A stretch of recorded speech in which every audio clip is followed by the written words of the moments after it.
Kepemilikan mobil mewah Jeep Rubicon milik Kepala Desa atau Kades Kohot Arsim bin Alsip ramai diperbincangkan.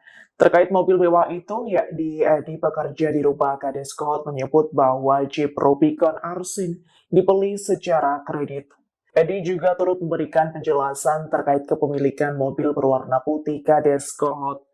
Menurut Edi, pemberitaan itu tidak benar, pasalnya mobil Kades Kohot itu berwarna hitam. Terkini Edi mengungkapkan keberadaan Kades Kohot yang disebut menghilang selesai berdebat dengan Menteri Agraria dan Tata Ruang Badan Pertanahan Nasional atau ATR BPN yakni Nusron Wahid. Edi menyatakan Kades Kohot tak pernah kabur, yakni setiap hari berada di rumah. Sebelumnya, Wakil Ketua Komisi 2, Dedi Yusuf mengaku heran dengan Kades Kohot. Download Tribun X sekarang, menghadirkan lokal menjadi Indonesia.